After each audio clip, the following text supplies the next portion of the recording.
Entrepreneurship. What does that word really mean to you? For some, it could be the lifestyle and the luxuries that they've always wanted. For others, it could be the time that they got back. And back in the day, it used to be, hey, they didn't want to work or they were lazy. But all in all, good things are always talked about. But what about the ugly side of entrepreneurship? The things that are not talked about. Come with us as we explore these things with 10 different individuals. Welcome to the ugly side of entrepreneurship. All right, y'all. As you've seen in previous episodes, this is the ugly side of entrepreneurship. I'm your host, Andres, make that radio show, and I'm here on location with another entrepreneur. We're gonna get into her story with her business, the ups and downs. We have Miss Michelle Jacobs. Hey, how y'all doing? And let us know the name of your business. My business is Jacobs House Cleaning Services. And when did you first start it? I've been doing this now going on 2 years. I started in June. Mm-hmm. What inspired you to make you want to, go out there and do that? Well, dealing with it, as you can see, I've always been in the cleaning services, and I've always worked for other people. Mm-hmm. And my passion for it is to get out there and make my own money, most definitely, but also add an extra helping hand out in the public facility as residential cleaning. Okay, so with your business, you concentrate just in residential? Yes. Okay. Mm-hmm. So launching that business, give us some things that worked for you, but then also tell us some things that didn't work for you that you thought would have worked. Especially dealing with the clientele, I thought that my clientele would build as a little bit quicker than what it did, but it didn't. Mm-hmm. Dealing on your personal reason and family and thinking people will come in and help you out, they will not. Mm-hmm.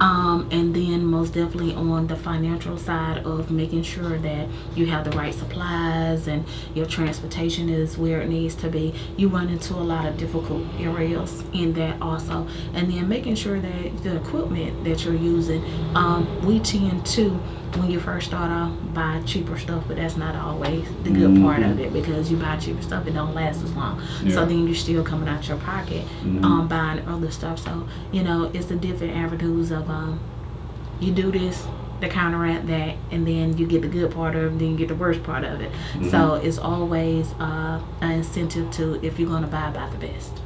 Yeah. Because in the end of the day, it's going to last to do what you need to do, because at the end of the day, if you're buying good products and doing what you need to do, you're able to do your job, to make your money, to sacrifice that price off of what you paid for it.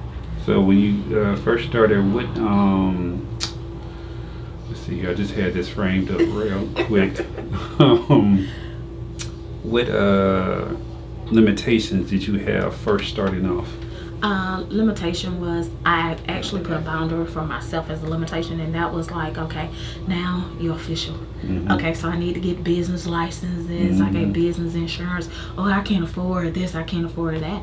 And it was actually after I got to researching it was like, oh, well, dang, I didn't think it was going to be that, And a lot of stuff that we think are going to be a higher price really isn't, So that was one of my things, like, okay, make sure I get everything that I need off top, and then that way, no matter what comes along, you'll be prepared for it when it get there.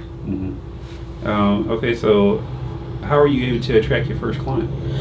Actually, my first client came from me working in a building, and they asked me, it's like, hey, anybody do home cleaning? I'm like, yeah, what you need, and then they was telling me, well, I need somebody to come up my house and do this and do that. I was like, okay, not a problem, I'll do that. I don't have no problem. She was like, are you sure? I was like, yeah, not a problem. And then that's how I really got my first clientele, and everybody else and every other resident that I cleaned actually came from that one person. That one person telling somebody else. Yes, it was wonderful. Yeah. The word of mouth is great. Yeah, it's great. Well, I tell people it is the best form of marketing. Yeah. The downside to it, I don't know if people realize, is that you can't control when people are going to talk about you. Mm-hmm. So that's the one thing that I do try to emphasize and tell, business owners and stuff, that yes, word of mouth is cool, but you also have to have something else to keep that message going out there to where. So how do you balance the time with that then? Because running your business, you got to do the service.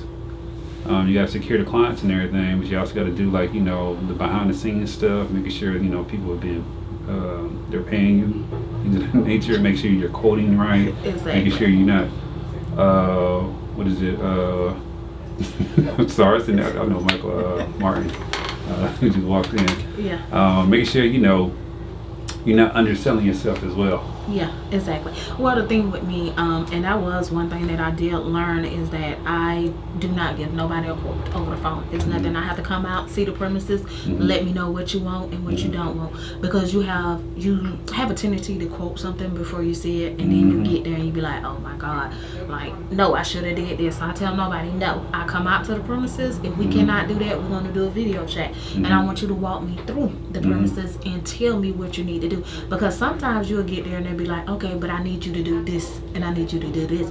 That wasn't what we talked about, you know. So I have to tell people, and I have stuff wrote out like, okay, let's understand that we're doing a deep clean today. So this and this is included in the deep clean. Now, if you want your baseboards clean, then that's a whole nother price. That's a whole nother charge. You know, so you have to make sure that your guidelines are where it's at, and you need to cover that when you're doing it. And then I like to do a lot of elderly people houses too. You know, it's not on the contract of me getting paid, but it also get incentive that it's somebody they can talk to. You know, it's somebody that you get in there doing what they can't do. And then I kind of build like a little relationship. If you want me to do this, okay, I'm not throwing a little extra. I'm going to go ahead and wash your dishes and stuff for you, you know, and get this done. And then it's kind of like, okay, well, I get to see her every week, you know, and I call my people and be like, hey, it's Wednesday, okay, we still good? And I was like, yeah, no problem, whatever. But because you kind of building this relationship, but you also helping out in the long run. Okay, so you're talking about how, like, I like the fact that you emphasize, like, especially like helping the elderly, right? Because I think that's a service that, you know, a lot of people don't think about. Exactly. But let's get into what was like your biggest setback or something that didn't really work well that you had to overcome. I think my biggest setback was myself. Not wanting to get out there and engage with people and let people know what's going on and try to get, I kind of stood back exactly when we was talking about advertisement, word of mouth, most definitely, but it is the point of getting out there and passing out business cards and passing out flyers and getting into with the people. So I think that was one of my biggest setbacks, that I really could have got a little bit more done and a lot of more customers coming in if I would have got out there and just did that. But my thing was, you know, I leave some, you know, flyers here, I can leave some cards here, you know, and just go on there, call me. But, you know, once you start looking at it, that's what I started looking at, like, okay, I go in this building, like 20 business cards right here, you know, and there's some flyers up here, and, you know, you just walk past. You know, I do the same thing. So, you know, people, I'm like, okay, well, people are doing this, you know. So my thing is, if I want to get over that hurdle and get more clientele to bring more, you know, revenue in, I gotta get out there and talk to people. I gotta show my face. I gotta let them know what's going on and what I'm trying to do. You know, so myself was my biggest setback. Okay, so I definitely get that. Prior to starting your business, did you have any experience or something to draw back on, like either family members were starting businesses or anything of that magnitude? Any resources? Well, just like the setting now, I've always worked for cleaning services, so I always had a job, you know, and I worked for Gray Jones County Middle School. I was a supervisor there over the janitorial staff, so I always had influences, but I've always had a job as a stable income. I felt like if it didn't pick up in the way that it should pick up, or I was at a certain level, that what I needed to do was always have something to fall back on. You know, so it also guarantees me, and then people know I have experience, you know, because you're gonna be like, what have you used? I got 20 years of cleaning experience. Okay, what was you doing? You know, and the people don't have a lot of credible experience in doing what they need to do. And by me working as a supervisor in these positions and in these companies, they know that I have that professional experience that I need to bring on the job and do what I need to do. But for me, it's also bringing in a personal aspect of what I'm doing, because I love to do it, not just as in a money or just financial means. It's something that I love to do. Yeah. Okay. Definitely, I can feel that from you too. Yeah. So where do you want to take your business now? Because it's been 2 years, and I always ask this with business owners, entrepreneurs. What's like your 5-year plan, 10-year plan? What are you trying to accomplish? I've set a goal for me, and I say, hey, 50. At 50 is over with. I ain't over with. I'm gonna do what I gotta do at 50, and I don't want to be one of those. I can get up and go to work if I want to. If I don't, I don't. I want to sit back and relax. Mm-hmm. But I've set a 50. At my age of 50, I'm 46 now. Mm-hmm. So I said, at that point, I'm gonna be doing my own thing. Okay. And right now, I'm in the grind mode. Mm-hmm. Is what I call it. I'm in my grind mode. I'm here. I'm positioned. I know what I need to do. So mm-hmm. that's that income that I'm basing, that I know I'm bringing in. But I'm also clarifying my business as bringing in clientele mm-hmm. that I want to get to the point that we have contracts that we sign, and it's like a year or 6 months contract. But I want to get in a point where I can get a contract and I can sign that contract for 2 to 5 years. Mm-hmm. That way I know my revenue is there. I know this is what I'm making and this is what mm-hmm. I'm guaranteed. It's not the point that I want to get in and I want to be a billionaire or millionaire. Mm-hmm. That's not my goal. My mm-hmm. goal is I want to live comfortable. Mm-hmm. And I want to be comfortable in a setting where I know if I don't go to work or something happens, that I ain't got to lose my mind trying to figure out where this going to come from, where this going to come from, and what I want to do. I just want to be comfortable. Mm-hmm. I don't want to live higher than my means and what I'm trying to produce or what I'm trying to do. Okay. So to wrap it up and everything, I want people to know how can they get in contact with you, but before you do that, okay. Words of advice. What advice would you give fellow entrepreneurs or fellow aspiring entrepreneurs that are trying to, achieve particular goals and things of that nature? What would be like something that you live by or something that you practice all the time that you can pass on to them? Okay. My thing is this, put trust in yourself and nobody else at the end of the day. Know your goals, know your limits. Mm-hmm. Know what you want to do and what you want to accomplish, and always put God first. And no matter what you do, a lot of people tend to jump out there. You want to do this, you want to do. Sometimes it don't take all that. Mm-hmm. Sometimes you need to sit back, relax, look at situation, and go a little slow about what you need to do and what you're trying to accomplish and improve in this, and especially in this day and age right now, what we're in, and understand that nothing is quick. Yeah. A lot of people feel like, okay, I'm gonna get out there and make this quick money. No, it's not that easy. Mm-hmm. It is not that easy. And just know those first couple of years, you're not gonna make no money. Mm-hmm. You're not.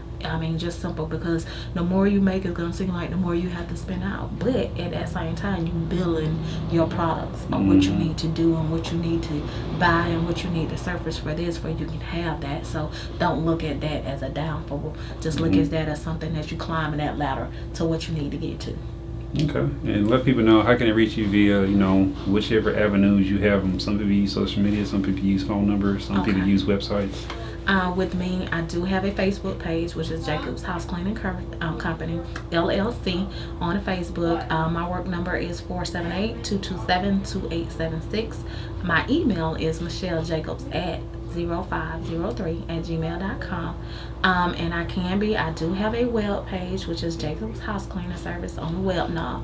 So you can go to that, and I do have it where you can ask questions. If you want to quote over the email, that I can also do that. And I am located Monday through Friday. Most of my job opportunities and work I do, I try to schedule those on the weekend because I'm a mm-hmm. full-time employee. Mm-hmm. So, I have to take care of that Monday through Friday. But I do have jobs that I will do after hours. Mm-hmm. So, I do, some people work on the weekend and can't get to you. So they mm-hmm. need stuff that need to be done. So I can do that. So it's not an issue and it's not a problem. And feel free to always give me a text, call me, and let me know. And I'll be happy to talk to people and just see what's going on in general. And also, I do love my elderly community, and I do love my elderly people. So that's the only time I can be pushing that my prices will change. Especially, it's not the point that I'm trying to make money, but some of them I'm just trying to let them live comfortable. So if I can go in there and do a job and not even charge, that's fine with me. That's fine with me, as long as they are comfortable doing what they need to do and they're livable, because we do have elderly people that's out here and their houses are a mess. And family are not sticking together like they're supposed to. So I do and have done cleanings for the elderly and have not charged them. That's what's up. I think that's Yeah. commendable. So y'all heard it here first. Go and support. And you need weekends, you get after hours, whatever the case may be. You have resources. There's someone here who is passionate about cleaning. Thank you for sharing your story. And I think I'm gonna appreciate it. title this as the doubt or fear within. Because I've been doing this and everyone's been giving me a little bit different story as far as like the reasons for their business and what they felt like, what I'm saying, was holding them back. And I like the fact that you were transparent and honest with yourself. Yeah. And you was like, I've been the reason that my business hasn't, gone the way that I wanted to go. Exactly. And yeah, that's dope. I Accountability. A lot of Yeah. people don't do that. You want to blame it, this, that, another, and that's just like with regular people with job, businesses, schooling. We always put something before I ain't got time to go back to school. I ain't got time. I done been at this job, and then a lot of people get comfortable. Yes, and I they think do. that's a problem. You get comfortable in a comfortable setting, and then okay, well I got it made. Why should I do? Well, as long as you stay at that setting, you're gonna stay at that level. Yeah. So it's all about your different mindset about what you're trying to do and what you're trying to accomplish. If you're not gonna do nothing but keep talking about it, it's never gonna get done. Exactly. So that's the edge that you need to push and keep pushing forward. That's what's up.